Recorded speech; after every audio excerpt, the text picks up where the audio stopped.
दोस्तों, आज मैं आपके सामने एक बहुत ही अच्छी इंस्पिरेशनल स्टोरी लेके आया हूँ। अंत तक बने रहिएगा। ये स्टोरी से आपको काफ़ी कुछ सीखने को मिलेगा और एक इंस्पिरेशनल स्टोरी मिलेगी जिससे आप अपनी ज़िंदगी में भी एक बड़ा चेंज ला सकते हैं। ये स्टोरी में शुरुआत करने से मैं आपको बता दूँ सबसे पहले कि एक गाँव था। एक गाँव में 2 व्यक्ति रहते थे। एक का नाम था अमरपाल और एक का नाम था समरपाल। अमरपाल गाँव से 10 किलोमीटर दूर एक कॉलेज में इंग्लिश में एमए कर रहे थे और समरपाल को अंग्रेजी नहीं आती थी और वो हमेशा अंग्रेजी में बात करते रहते थे। समरपाल को इतना शौक था अंग्रेजी में बात करने का कि उनको अंग्रेजी नहीं आती थी, फिर भी लोगों को पकड़ पकड़ के टूटी फूटी अंग्रेजी में बात करते रहते थे। अमरपाल को ये मालूम था कि समरपाल को अंग्रेजी नहीं आती और वो मन ही मन उसके बारे में हंसता रहता था कि यार इसको अंग्रेजी नहीं आती, फिर भी ये इस तरीके से लोगों को पकड़ पकड़ के बात करता रहता था। वो लोगों को भी बोलता रहता था कि यार इसको अंग्रेजी नहीं आती, आप इसकी बात सुनते हो एक्स्ट्रा तरीके से, जो भी उसका हंसी ठिठल्ली उड़ाता रहता था। क्योंकि अमरपाल का ऐसा मानना था दोस्तों कि अमरपाल ये सोचता था कि जब तक हम परफेक्ट नहीं हो जाए तब तक हमें अंग्रेजी नहीं बोलना चाहिए। वहीं समरपाल का ऐसा मानना था कि जो आता है, जितना आता है, जैसा आता है बस बोल दो। जब तक हम बोलेंगे नहीं तब तक हम सीखेंगे नहीं। तो ये दोनों के बीच में इस प्रकार का क्लैश चलता रहता था। समरपाल को मालूम था कि अमरपाल अंग्रेजी में एमए कर रहे हैं, इसलिए वो हमेशा ढूंढ के अमरपाल के पास जाता और बोलता, उससे अंग्रेजी में बात करने की कोशिश करता, अंग्रेजी में बात करता। वहीं अमरपाल उससे कर नहीं करता, उससे एम्बेरस हुआ करता था कि यार ये क्यों आ गया मेरे पास में, फिर ये टूटी फूटी अंग्रेजी बोलेगा और मेरे को एम्बेरस करेगा। एक बार क्या होता है कि गांव में जब भी कोई प्रोग्राम होता था, मुंडन होता था, शादी होती थी, तो समरपाल का एक ही काम था कि वो अमरपाल को ढूंढ के अंग्रेजी में बात करे। और गांव के लोग ये सोचते थे कि समरपाल बहुत ज्ञाता व्यक्ति है, क्योंकि गांव के लोगों को अंग्रेजी तो आती नहीं थी। तो जो भी अंग्रेजी में जो भी शब्द सुनते थे समरपाल के मुख से, तो उनको लगता था कि ये बहुत अच्छी अंग्रेजी बोलता है। लेकिन समरपाल को अंग्रेजी नहीं आती थी, टूटी फूटी अंग्रेजी बोलता था। तो समरपाल ने अमरपाल के इतना पीछा पकड़ लिया कि उसके कॉलेज में जाना स्टार्ट कर दिया। वो कॉलेज में जाता, अमरपाल को ढूंढता कि अमरपाल मिलेगा, मैं उसके साथ अंग्रेजी में बात करूंगा। और अमरपाल था कि वो हमेशा उससे कन्नी काटता था। वो कभी लाइब्रेरी में छुप जाता, कभी पेड़ के पीछे छुप जाता। तो इस तरीके से ये घटनाक्रम चलता रहता था और दोनों के बीच में वो उससे दूर होता रहता था अमरपाल, और समरपाल उसके पीछे जाता रहता था ताकि उसको और अंग्रेजी सीखने को मिल जाए। एक दिन क्या हुआ कि उस गाँव में एक मास्टर जी आते हैं। उस मास्टर जी को जब ये मालूम पड़ता है कि इस गाँव में 2 विचित्र टाइप के कैरेक्टर हैं, एक जो अंग्रेजी में एमए कर रहे हैं लेकिन अंग्रेजी बोलते नहीं है, और एक दूसरे हैं जिसको अंग्रेजी आती नहीं है और वो अंग्रेजी में बात करते हैं। तो मास्टर जी ने क्या किया, समरपाल से मिलने गए। समरपाल से मिलकर उन्होंने बोला कि समरपाल, जब तुम्हें अंग्रेजी नहीं आती तो तुम अंग्रेजी में क्यों बात करते हो? तुम्हें एम्बेरस फील नहीं होता? तुम्हें ऐसा नहीं लगता कि लोग तुम्हारे ऊपर हंसेंगे, तुम्हारा मजाक उड़ाएंगे? तो समरपाल बोलता है, मास्टर जी इसमें कौन सी बड़ी बात है। और हमेशा जब भी समरपाल अंग्रेजी में बात करता था तो वो एक चीज़ बोलता था अंग्रेजी में शब्द बोलने के बाद या वाक्य बोलने के बाद कि लो हो गया ना। तो ये मास्टर जी पूछते हैं उससे कि आपको एम्बेरस फील नहीं होता? तो समरपाल एक जवाब देता है कि मास्टर जी इसमें कोई बड़ी बात नहीं है, जैसे मेरे पीछे तालाब है, इस तालाब में भैंसे जा रही, इसको मैं अंग्रेजी में बोल के बता सकता हूँ। तो मास्टर जी बोलते हैं, अच्छा बताओ बोल के।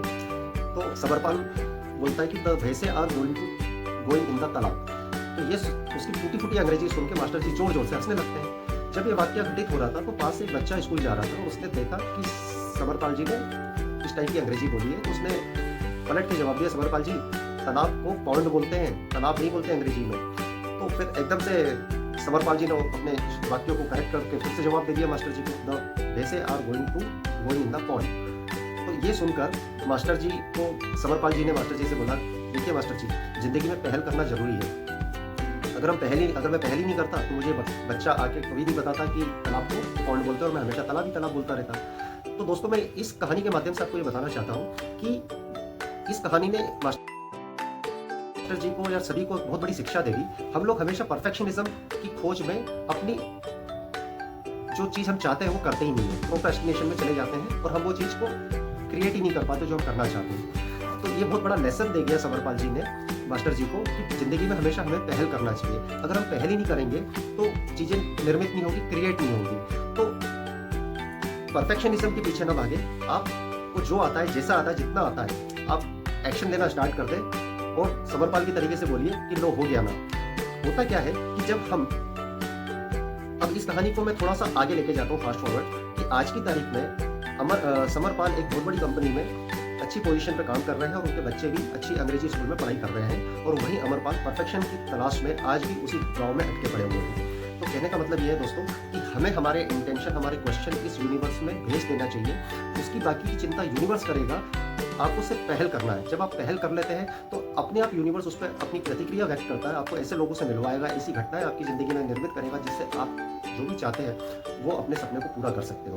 तो सपने देखना जरूरी है, लेकिन सपने देखने के साथ साथ उस पर एक्शन लेना ज़्यादा जरूरी है। तो एक्शन ऐसा नहीं, एक्शन निरंतर लेते रहना चाहिए। पहला एक्शन लेना जल्दी से जल्दी स्टार्ट करिए। ऐसे छोटे छोटे एक्शन से आप परफेक्शनिज्म में आ जाएंगे, आप परफेक्ट हो जाएंगे कोई भी कार्य करते हुए।